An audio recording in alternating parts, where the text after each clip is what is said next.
Hi everybody, it's lovely to see you today and welcome to my Christmas kitchen.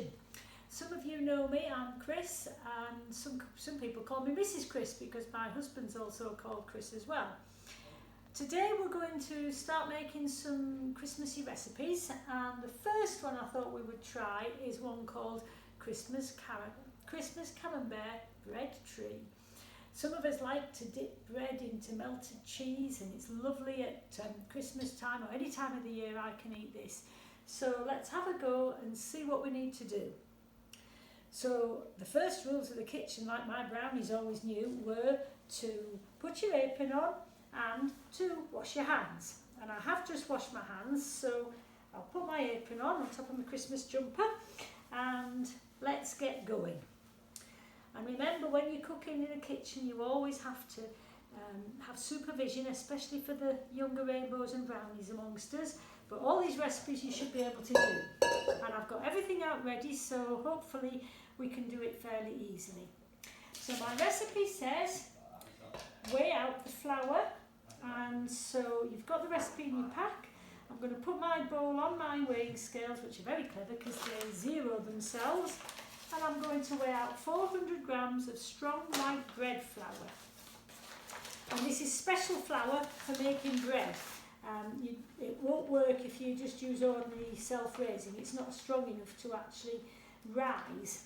So I'm going to put 400 grams of that in there.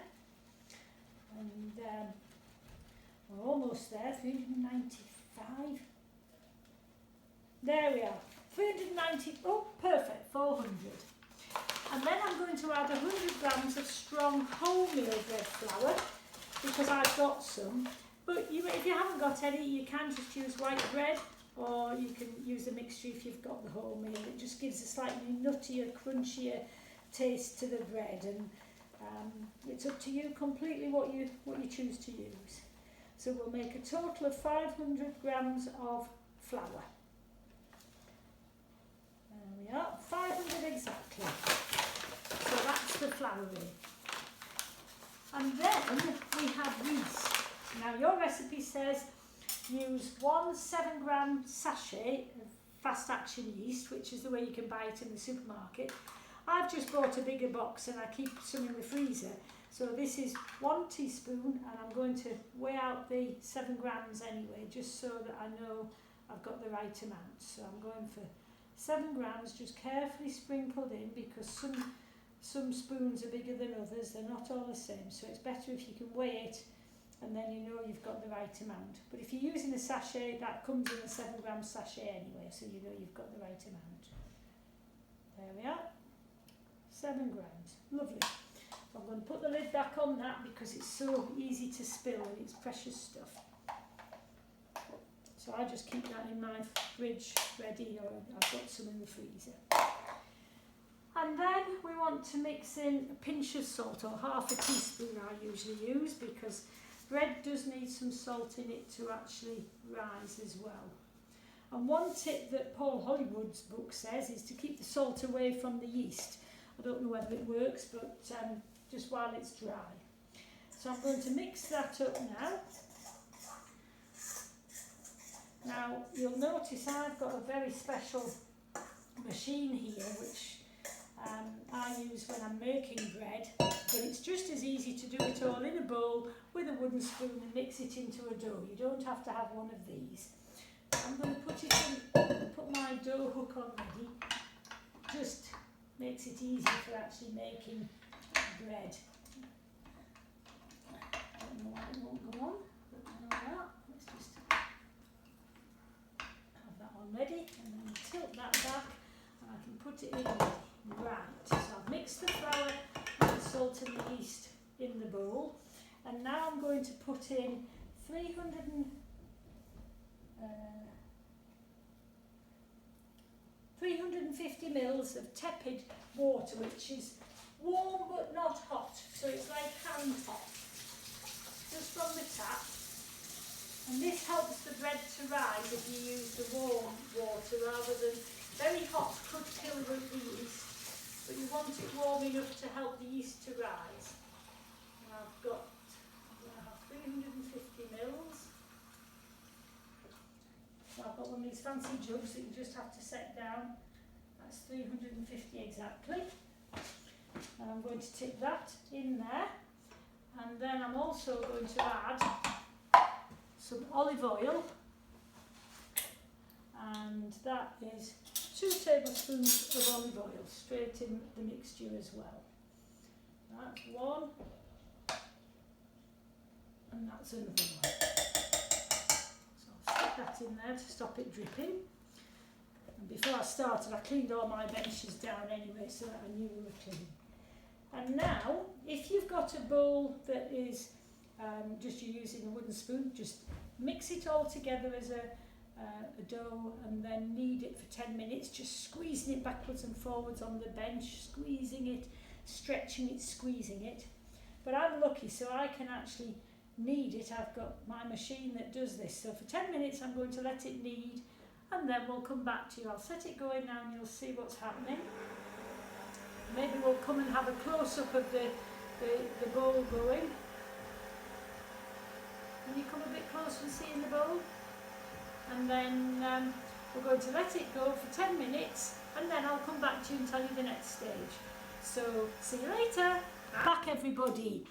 My dough's now ready, so what I'm going to do now is just lightly oil the bowl with a little bit of olive oil so that the dough doesn't stick while it's actually proving, which is the way that the bread rises and gets all the air into it to make it nice and light and airy. So that's done that.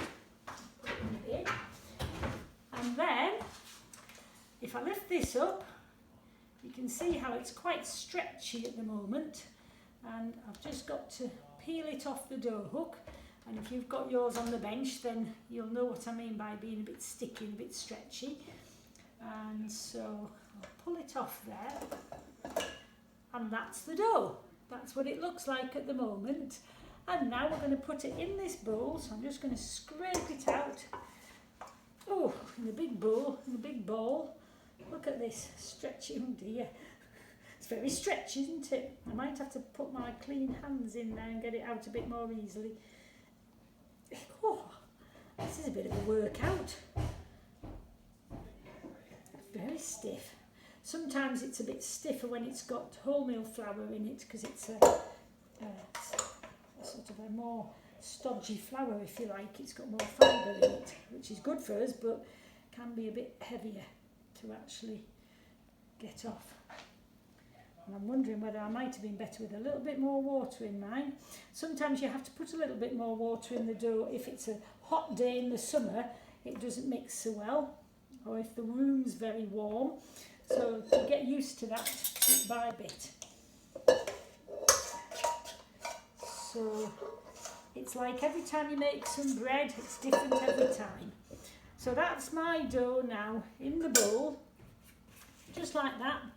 And if you've got a lid for your bowl, that's great. It reduces the plastic you're going to use. Or if not, if you've got cling film, just cover the bowl with cling film and then leave it in a warm place to rise for at least an hour until it's doubled in size. So that's now ready. The kitchen's quite warm, so I'm going to leave it for an hour and then we'll come back to it. So see you later. Hi everybody, welcome back to Chris's kitchen. And we're ready to do the next stage of our Christmas Camembert bread tree. And this is the dough that's been rising, and as you can see it's had a good hour and it's risen to at least double its size. So I've lightly floured my work surface with some more bread flour, just a little bit, to stop it sticking. And I'm now going to tip it out, and this is the bit where you need to help it out with a spatula because it does get a bit sticky and it smells lovely and yeasty. It's a really nice fresh smell. So I'm going to sprinkle it with a little bit of this, and it's very sort of airy and bubbly. So the idea is that now we knock it back. So I'm just using my spatula to get it off the cold bench. And I'm just going to knock it back, knock that first bit of air out of it, knead it less than 2 minutes actually, probably just about a minute, just to knock that air out. You can see it's quite bouncy. Feels quite warm actually, it's definitely active. So that's what I'm doing, just stretching it and kneading it a little bit, knocking the first lot of air out, ready for the second proving. So that's great. I think that'll probably do.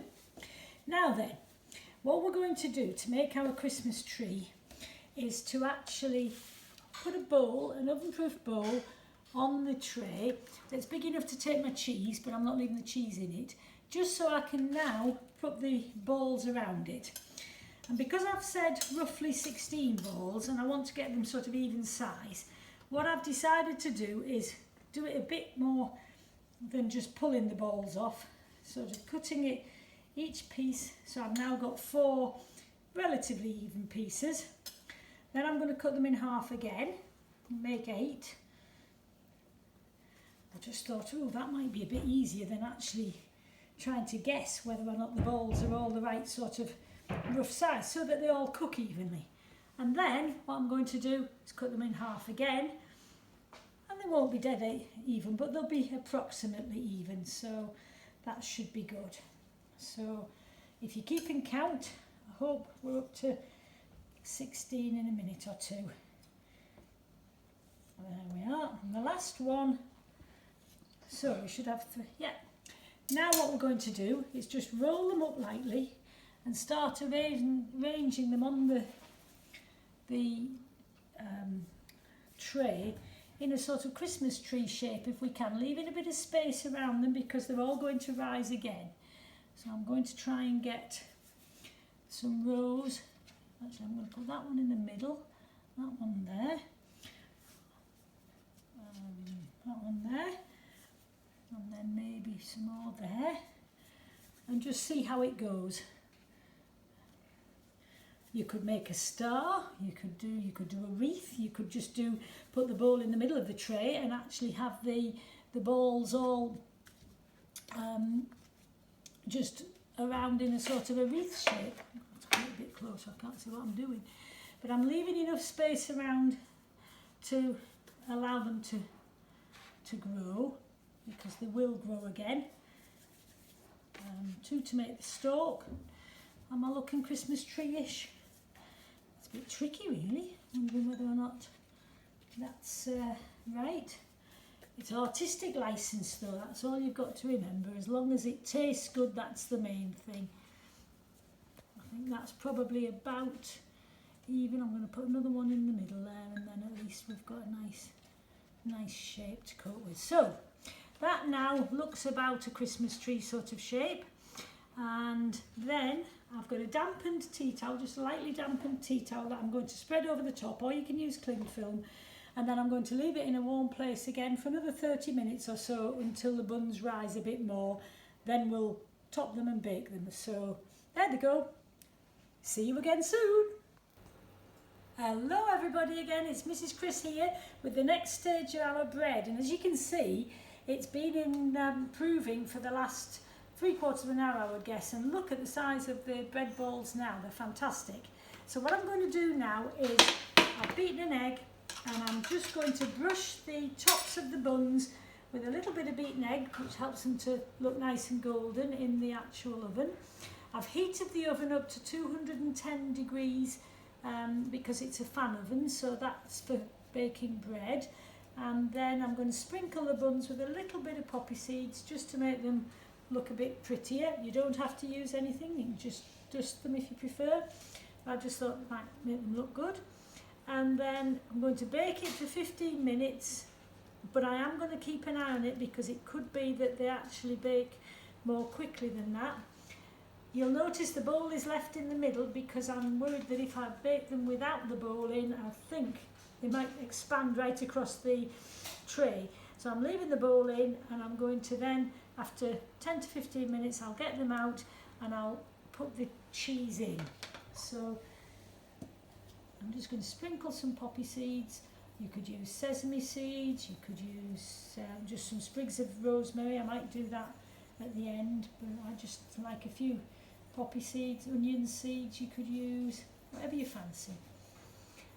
And then while that's baking, what I'm going to do with my cheese that I've got out ready, this is the cheese, I'm going to stab some little rosemary sprigs into it and make some holes for the garlic to go in. I've just cut some little thin slices of garlic, So I'm just going to push that in, and it just makes it taste nice, and that will be ready. You just have to fiddle them in like that. I'll put some more garlic in a minute.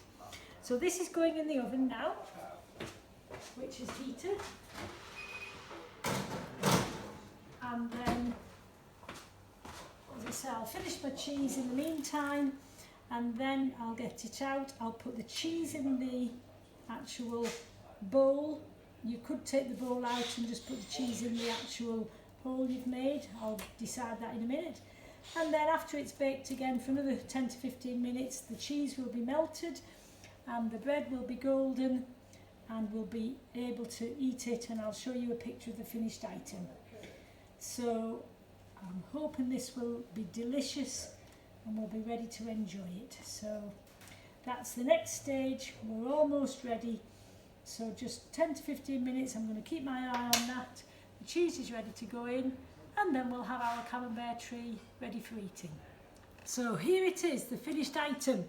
I've taken it out of the oven. The cheese, if I just press the top, is gooey, and you can see how it has all spread together, but that's it ready. Now obviously we've got to be very careful because it's hot, but if I just break one off, there's one of the dough balls, and I'm going to just test it out, steaming, look at that. And I might just take the crust off because it looks a bit tight, but look at that. Ooh, yum, look at that, beautiful. I'm going to let it cool and then I'm going to dive in. So I hope you all enjoy this, folks. Enjoy making your Christmas bread wreath. I've also done one with a bread packet, and then you can actually see the difference. Just for speed, it's quicker. Enjoy. Thank you, bye.